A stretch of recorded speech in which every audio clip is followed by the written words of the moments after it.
500 cities. And Chabia. She said, "Mom, watch him what our can there. I think so. Watch him what our can there. What will be able to see her. But Kumasi in your landing, Chabia. But I say, Oka say, Muachi too. It was in the board, it was so, what the tester quality no. And then the quality now. It is even 500 and more. And you see, the difference, then they say, we're ceremonial agency. Okay. Into a limited edition. Yes, a 2 for ceremonial agency. I'm going to buy President Cup no. Then probably there's a tournament at Kotoko, South Africa. Into an agency, you say, Obiabe Dabi, a ceremonial agency. And it's a person who belong to the special edition.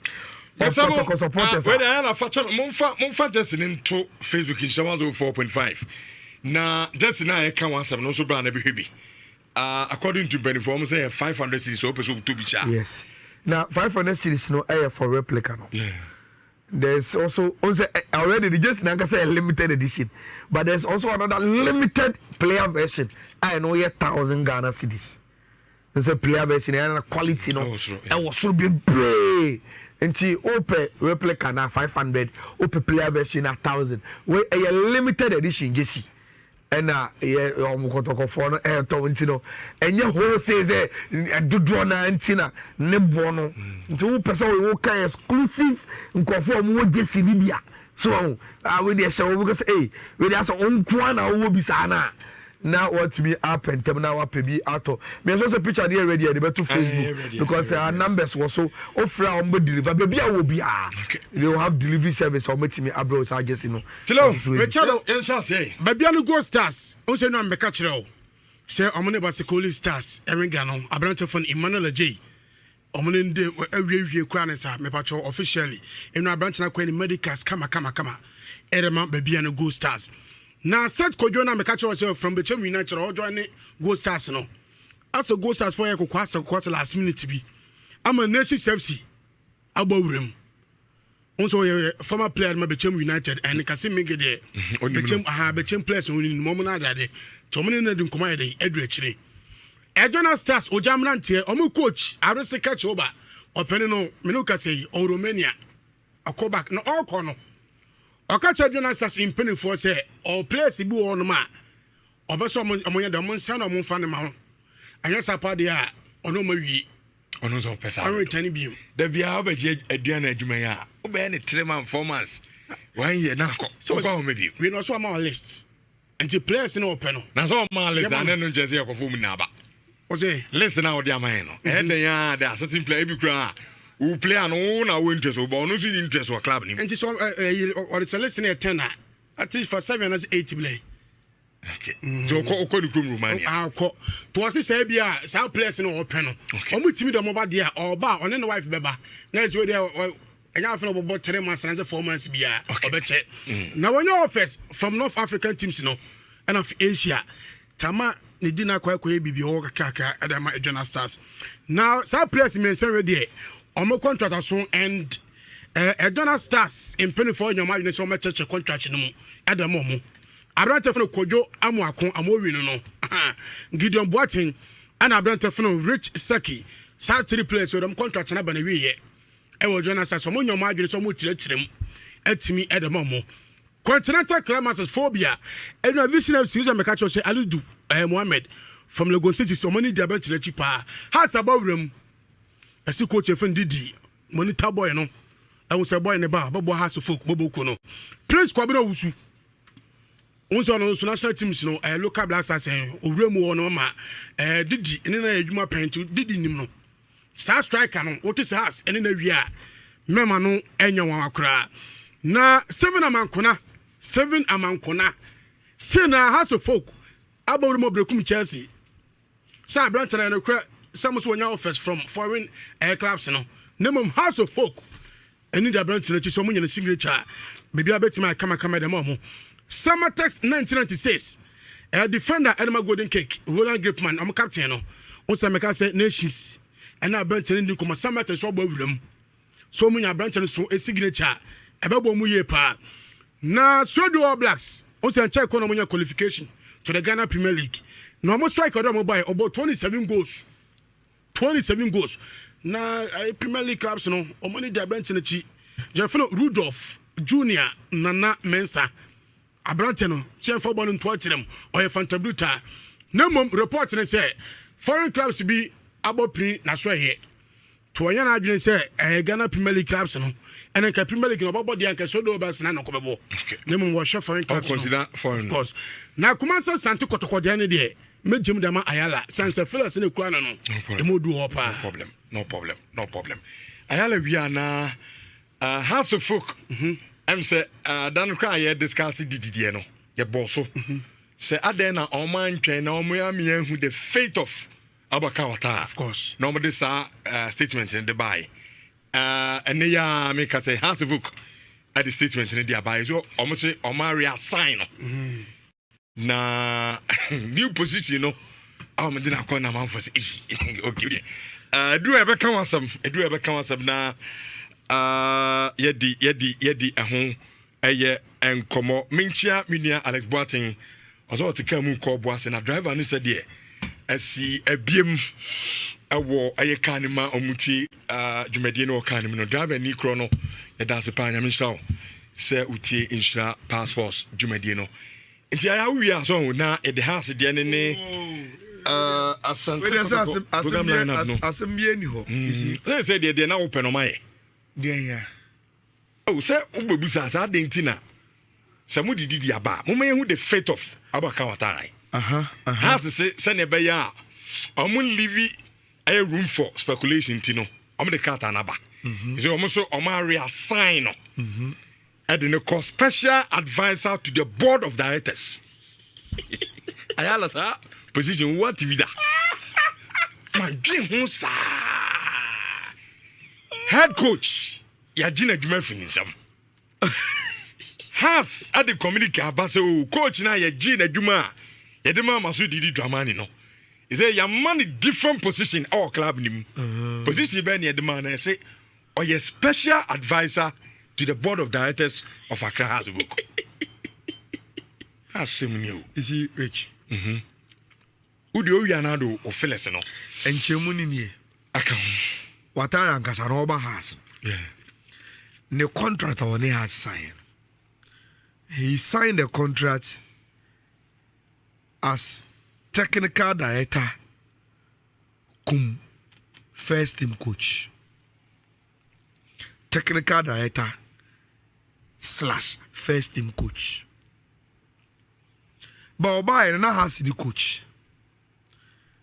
So na I was say oye both technical director and the first team coach no adwumani boom. Maybe catch you so remfia say Misusu say dear Outtara ye me can resource awunya during time I head coach for the club no. Ama say has edge jumadi na free nsem na omudi na ko only the technical directorship no wo gu on. Because say has the coach biaba na omaka say oh coach or technical director near the friction between two officers will always be say Coach Outtara is formed from the technical directorship. Say or be advise or be provide guidance on the main sporting projects, ambition any policies in the airbar. Or be face questions from the head coach. And ask him and say, "Tell now what mimi position, what did you do to command respect?" And this authority for me to say so. Oh, you be I was saying the buone sano manema. And look, am I young Kasem way Abraye Besuro.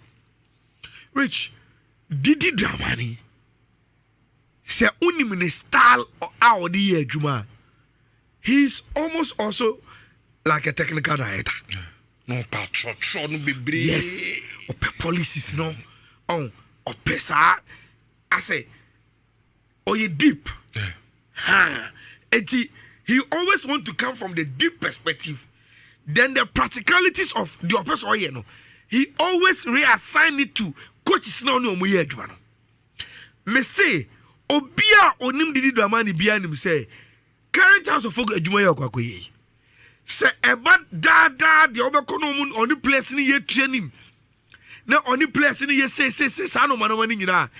It is almost going to be Coach Ghazali, Fifi Parker, and then Ajao. Omuna de biabeko no omuni place no ye training ye sado manoman. Didi only comes in to summarize what Odima almost omonye, then provide the England Quebec Yebeka's manager role no. And no kwakoyo. Nti Haas couldn't have appointed Coach Outtara as technical director to Didi Dramani. That is where the problem is. And it comes back to my reservations. Be a menya say last time na 50 year and I make say Rich, if we are in 2025, na say Obibe coach has na in 2 seasons or got trophyless na ne contract emma ho kwan emeyem pamosa ni pakro without paying huge compensation, then there is a problem with Omo sign contract. They find a performance clause. Yes. Say Obiba has na obe sign contract. Na obe coach for has na obo 2 seasons. Na emubia or coach trophyless. Na there is no performance clause in the contract. Emma sign pakon ultimi inadi. Without paying huge compensation there, then there's a problem with the way you sign contract with these people. But I'm finding to a brand new corner, young for Kotoko, and come. The position of the man, to be honest, the position of the man is just to make sure say they don't pay compensation for him to stay. I can't 1 year into the Tanawana, Waketi every month, you know. Na so special advisor to the board. How? And is any board no kaya why to be the advisor to go no run relationship. It's on na na be ginger no maybe who I say warren none redundant there but oh wow you Charlie decision we who say oh the advice me the man up and off. See that is it. I say me answer any Kotoko bia the fella who say who say Kotoko sign players. But the air say send samba will know more if you are Buchiba or Mobile more than send ye Nancy Steve Mukwala money, Tuga money, Fege mo any those for in place in the bar. They seems to leave a mark. Fabio Gama money at the Munintino Kotoko person machine.